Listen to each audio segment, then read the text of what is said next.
day back fishing. It's about my fourth catch. On about 3 or 4 pounds of hook.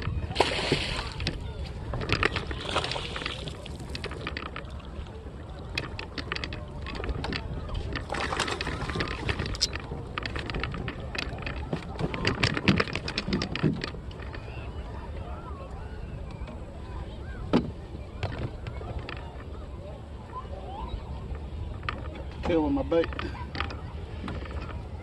Storm kicking minnow.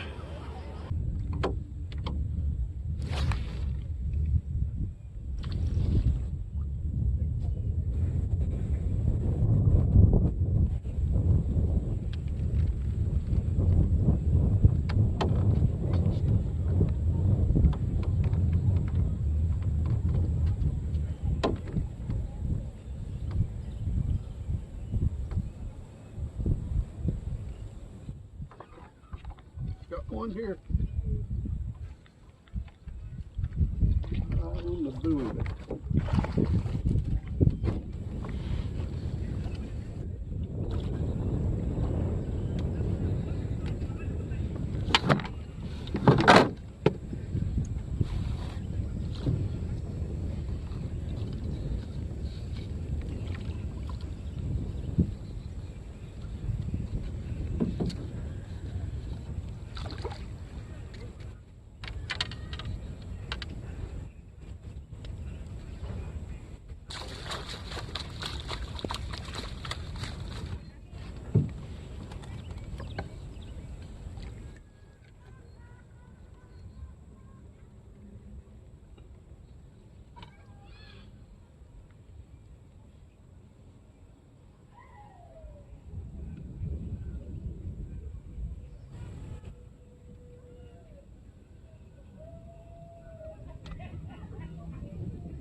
It is the old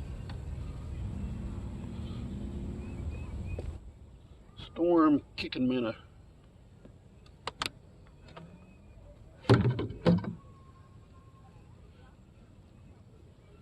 Not a bad fish, about 3 pounds. Of some suspended fish that I marked in about 10 feet of water. They're only 5 or 6 feet down, suspended over 10, where a little ridge drops off right there. Where those fish want to feed is up on that ridge. Throw out into the suspended fish, pull them back to the ridge, they'll follow the bait back to the ridge. They won't follow it away from the ridge. When they get to the edge of the ridge, it's at the depth that the bait's running, they hit the bait.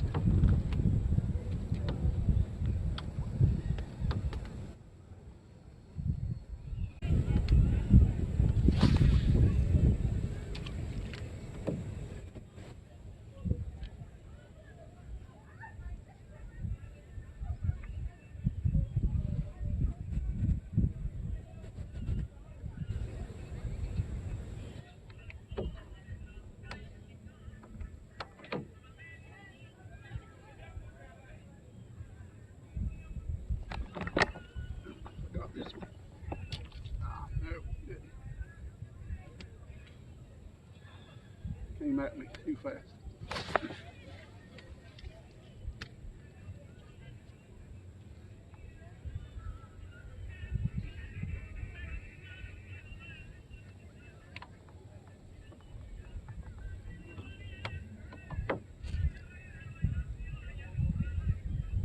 Same school of fish though. Just came back to it as like the first cast that was in there on them.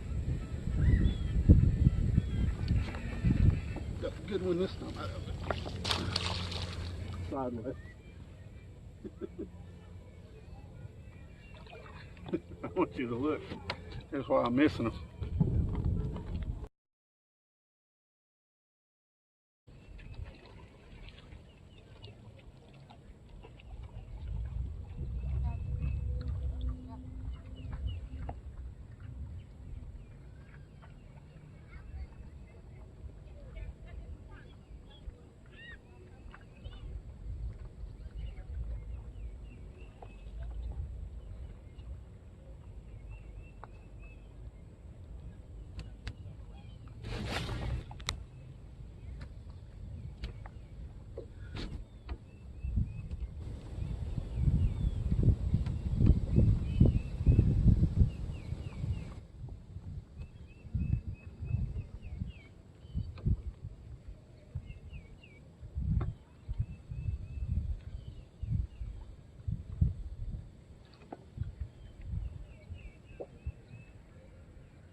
better till you moved right up on top of the fish that I was fishing for. I'm sorry about that.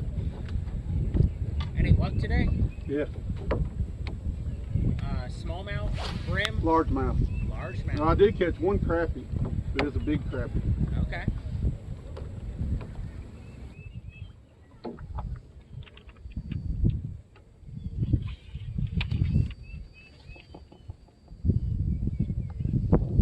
We'll get out of here, dear.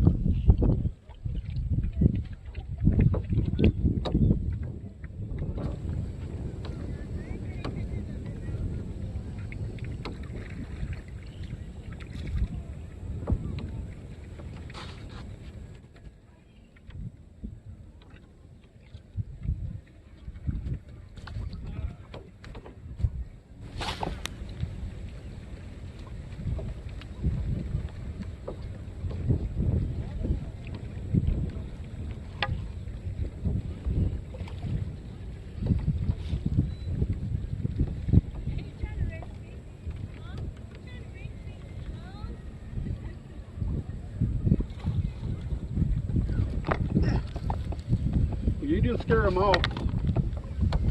Oh, there you go. There you go.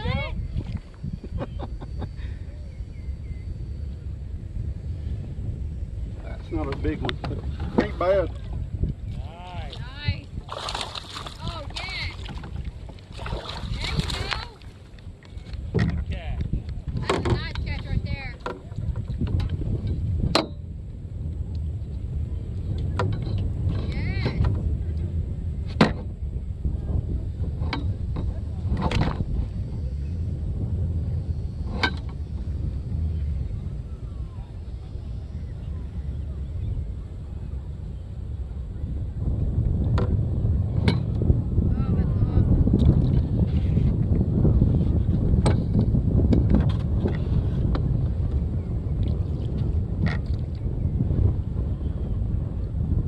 awesome.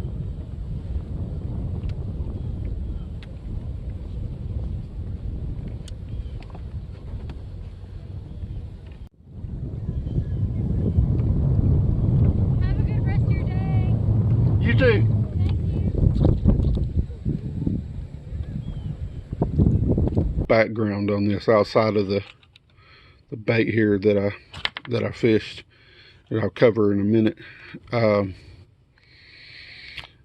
This is the bait that I use, Storm Kick 'em in. I'll go over the details of why I chose this bait and that kind of thing. But the first part of the video, I was just out moving across the lake, found some fish on my graphs. I'll post the photos of those fish right after this little segment, and you could see what I saw on my graph that made me make the decision to kind of stop and fish for these fish. But second thing is, I didn't have any rods rigged up or didn't have the right equipment with me really on the first day out when I have on the gray shirt. So I actually picked up a spinning rod that I thought would let the bait get down to the fish and would work, and it worked out. I think I made it like on my fourth cast. I ended up catching one. I went on, because it's just hard to do a winding type bait on a spinning rod that has some resistance with a bill like this. So I went and switched out to a bait caster, but I had heavier line, maybe like 17-pound test or something like that on it, maybe 20.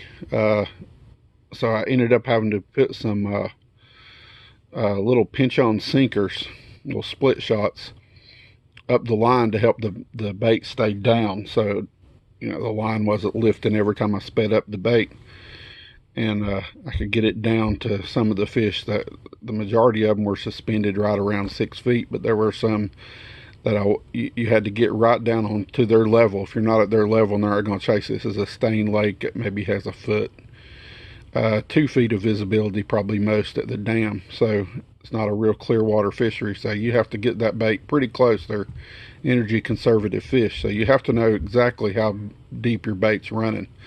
So I kind of had to modify and put it together to get it to work that first day. Come back the second day is a lot easier. I rigged it up with a 12-pound line and was able to get down to the fish. On that second day also, ran across a guy on one of the Swimbait Universe Swimbait group on Facebook that said he was having a tough time catching fish in hot weather. And I've long said, I hadn't been fishing in years out on a boat where I could actually target a lot of these fish in the summer. But I've been telling people it's the best time of year. I saw another guy on a popular YouTube channel say you couldn't target big fish once you passed a certain time of year. It's just ridiculous. They're easier to target. A lot of people regurgitate a whole lot of stuff just to make content for YouTube videos and that kind of thing, and you kind of have to qualify who you listen to. See if what their results really are in life, or they catch fish just because they fish a lot, or just because they're going around, fishing the spots other people told them, and kind of qualify your information. So what I did to show that I actually caught these fish on the day that I said I did, first I caught them cast to catch. Ain't no other way to do it. If you see something that's not cast to catch, it's probably faked. Just my opinion. And the other thing is I call up the guy's name D-Chin. That's not to pick on him or anything like that, but just so he would know, since I told him that you could target these fish and catch them, that I caught them all this day. I caught them the very next day that I went out fishing, that I told him I was going to fish, and I posted the fish on that Facebook group to show him the fish that I caught. And I'm just now getting the video edited. So that's the reason you hear me call the guy's name after I hook each fish, just so I'm not spent a month editing together some video to make myself look better than I am. I caught all these fish the same day on that second day and the first day out there. So it's 2 days of fishing. It's a very short time periods, maybe 3-4 hours each day that I was out there. All those first fish were probably, the first day of fish were probably caught like in an hour. The second day, when I have on the green shirt, I actually fish from right around, I think it was around 2 o'clock. I actually went to the shoreline at 4 and was getting me some Gatorade to drink, that kind of thing. It's really, really hot. Both these days were over 95. I actually think one of the days was 99 was the high that day. So really hot water, hot temperature. So I was getting rehydrated, and the surface of the water slicked off. And so that makes the fish a little tougher to catch, but it puts them in a more predictable position where they're going to relate to the structure and that kind of thing. They're not out roaming around when I had clouds and wind. So I knew I could pull up, make one cast, and if the fish was there and I could trigger the bite on that first cast, I'd get them. And that's when I get the big fish at the end of the second day, a 7-pounder. Just matter of putting the bait right exactly where the fish is and exactly where it needs to be, and knowing where that fish will be set up at on the, suspended off the structure to get it to bite. So it's just a little background before I go over this bait and tell you why I use this bait and that kind of thing. And I'll post the screenshots of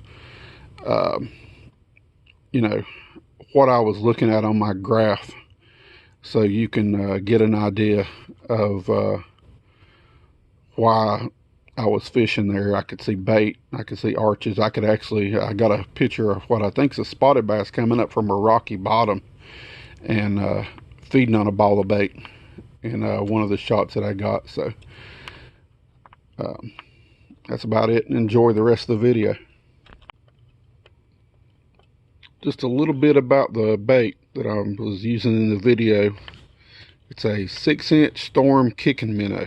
This is a bait that's been around for a long time. I know I was fishing them back in the early 2000s, I guess, when they first came out, and it was one of the first mass-produced swim baits that I could find that I got a lot of good results on.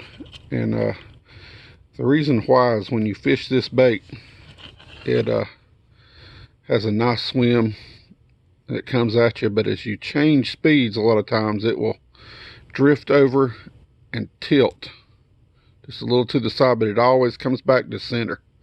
So as you're reeling along, you speed it up and it'll right back into place. So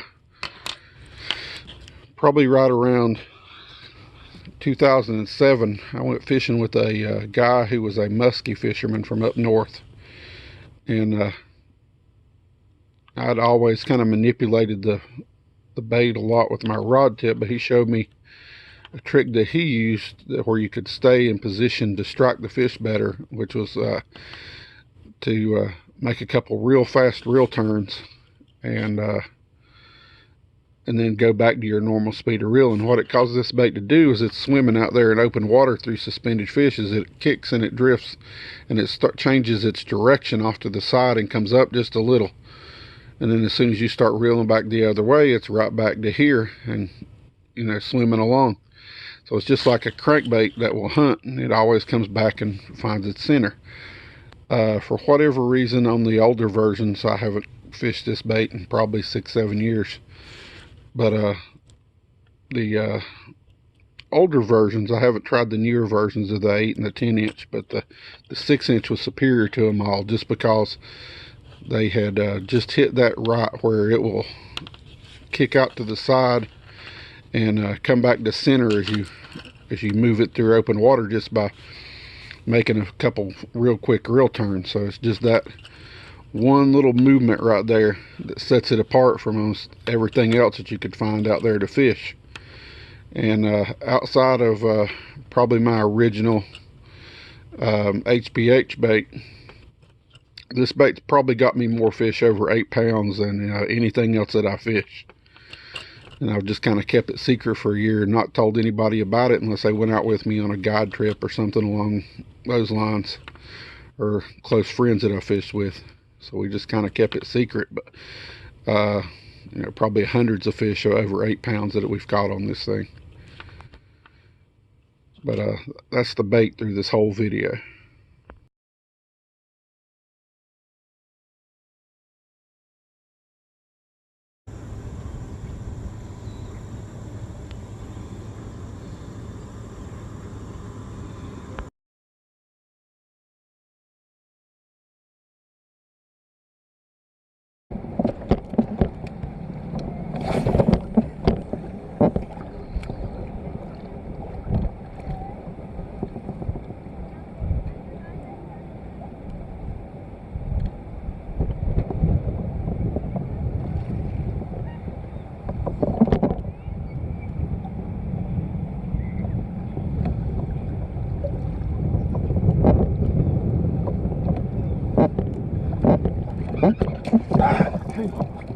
That's right at the boat.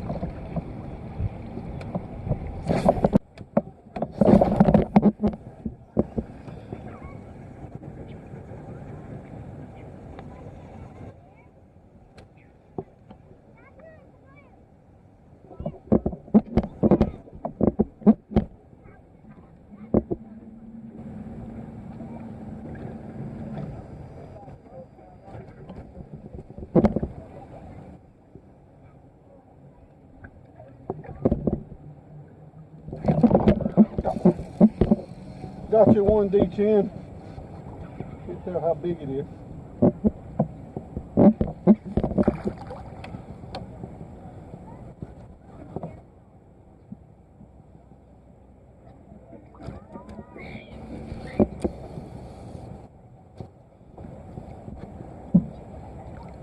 Hey there.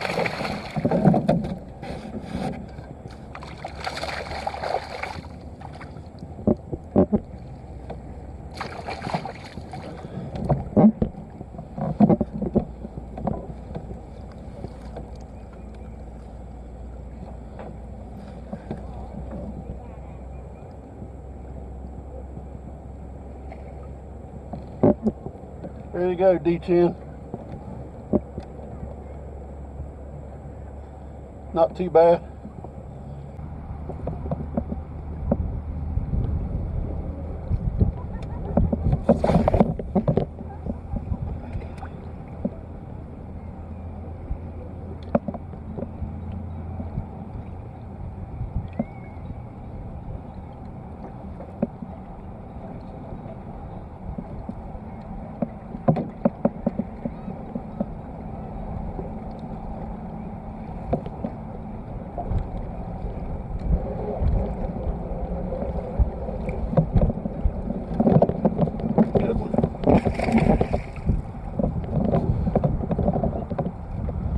Another one, D10.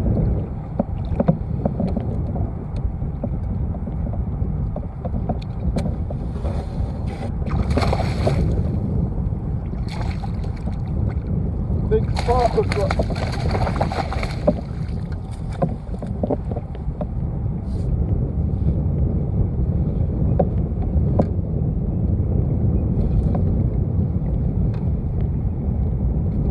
Yeah, about a 3 pound spotted bass. It's not bad.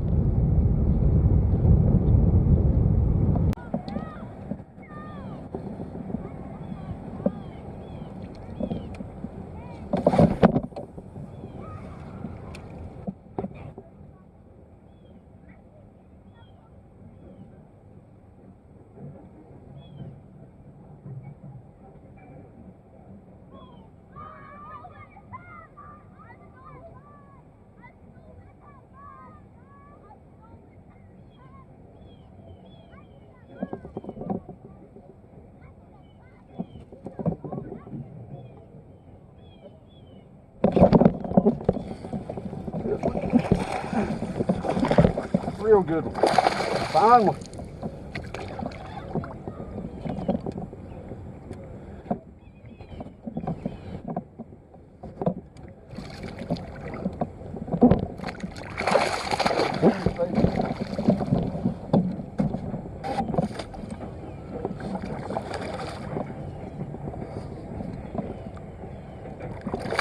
There we go, D10. Came off in the net.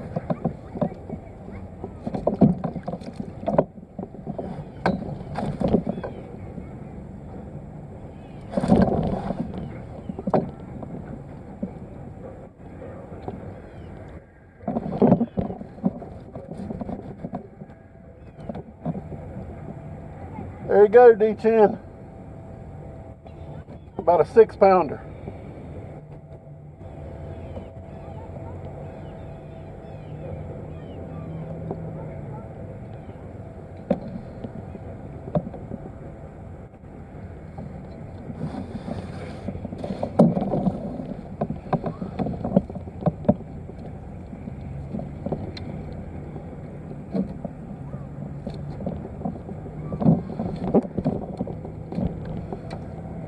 $5 swim bait. Kicking minute.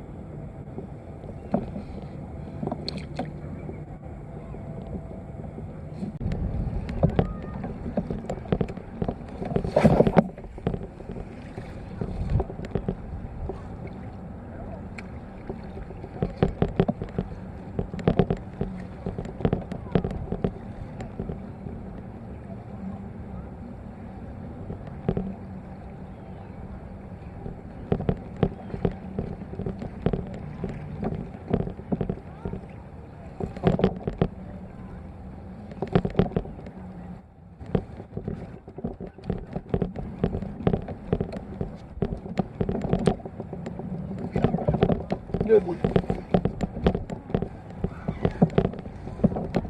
Got you another one, D10.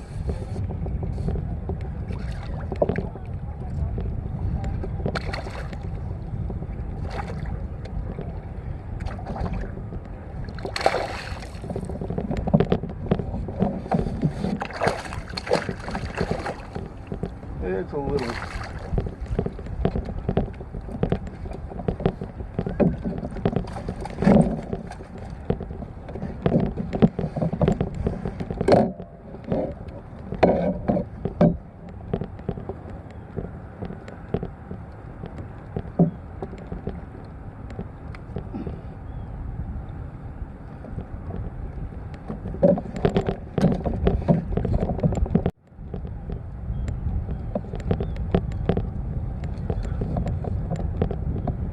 largemouth this time.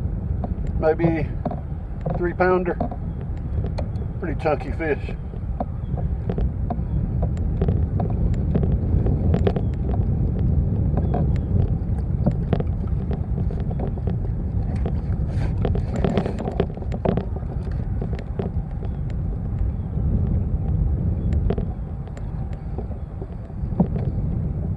For the 8-pounder, 9-pounder, 10-pounder.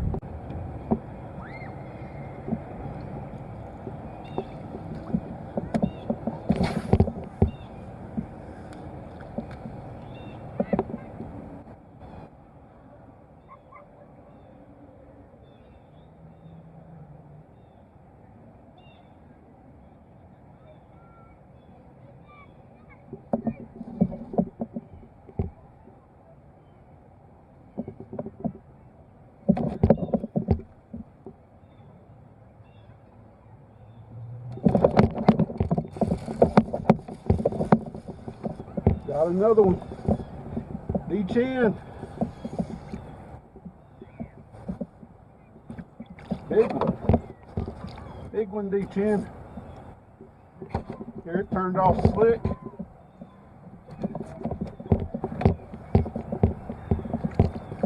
I got a monster. That's not as big as I thought. Good one though. Got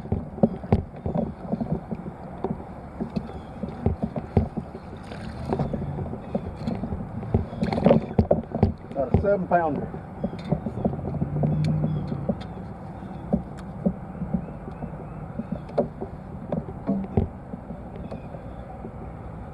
It's a springtime 8-pounder.